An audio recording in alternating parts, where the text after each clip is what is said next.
Hi, my name is Erika Martinez, and I'm going to talk to you today about myths and folklore from pre and post colonial Mexico. My family specifically is from Michoacan. This first story I'm going to talk to you about derives from the Aztecs and is about the sun and the moon. The sun, or Olinala, was associated with positive energies like life, flourishing nature, and spring rituals. Its luminous life was treasured by all through clay forms, murals, bracelets, necklaces, and belts. Pre-Hispanic culture also associated the sun's light with energy itself. They harnessed the energy received from the light of the sun by sitting with their legs crossed and vigorously rubbing their hands together, then exposing their hands to the sun for several minutes. The moon, or Menezeli, was considered a traitor and the antagonist of the sun. It represented the world of the dead in decline. During a solar eclipse, it was believed that the moon was trying to eat the sun. A solar eclipse is when the moon entirely or partially blocks the light of the sun because the sun, moon, and earth are all aligned in a straight line in 3 dimensions. The natives fought this attack against the sun from the moon in prayer, dance, and ritual. It is now a tradition to go to the ancient Mexican pyramids early in the morning on the day of an equinox to receive the energy from the sun. An equinox only happens twice a year and is when the sun crosses the celestial equator. These people come dressed in white, some wear flower necklaces, and others wear red handkerchiefs around their foreheads. Those deeply rooted in the tradition light incense and walk barefoot or in huaraches, which is a type of sandal that dates to pre-Columbian times. Pre-Hispanic legends of the sun and moon have managed to trickle down my family tree in an obscure way. Back in 1989, when my mother was pregnant with my brother, a solar eclipse was scheduled to occur. My grandmother stressed to my mother that she must not go outside, to close all curtains and wear red on the day of the eclipse. She warned my mother if she did not do this, then my brother would be born not normal. I recently spoke to my mother and grandmother about this incident, and neither could explain the symbolism behind wearing red or hiding from an eclipse. They only knew that they must do it.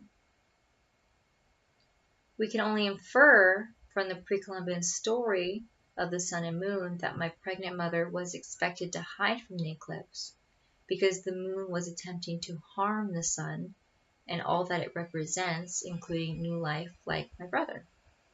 The reason for my mother having to wear red stems from the act of receiving the light of the sun to protect my brother. The next story I want to talk to you about is La Llorona. The story of La Llorona originates from the early 1500s when the Spanish conquered Mexico. A Spanish soldier named Miguel Leon Portilla wrote about a native woman called Portugal, or Serpent Woman, who wandered around Mexico and spoke of a tragedy that served as a bad omen to the Spanish reign. According to Alfonso Olvera, the original story goes like this. There was once a beautiful native woman who fell deeply in love with a Spanish gentleman. The gentleman felt a great passion for her, but relations between a nobleman and an Indian woman was regarded with disapproval. So he maintained his romance with her in secret. 3 children were born to the mother, who adored and tirelessly cared for them. Over time, the woman sought to formalize her relationship with the gentleman, who began to evade her. She soon found out that he had agreed upon a convenient marriage to a wealthy Spanish lady. Humiliated by the man she loved so much, the woman was driven totally mad and drowned her 3 children in a river. She committed suicide afterwards. At the gates of heaven, the woman was asked about her little ones. "My lord, I don't know where they are," she replied. Thus, she was condemned to search for them for all eternity. Those There are those who assure that in her zeal to be accepted into heaven, the murderous, weeping woman carries away the firstborn children between ages of 1 and 5 years old to present them before God as her children. That's why the proximity of her cries, "Oh, my children, the time for our departure draws near. Oh, my children, where shall I take you?" is feared by all. The story became Mexican folklore during colonial days. Its popularity spread throughout the land and to different countries, hence why there are so many versions.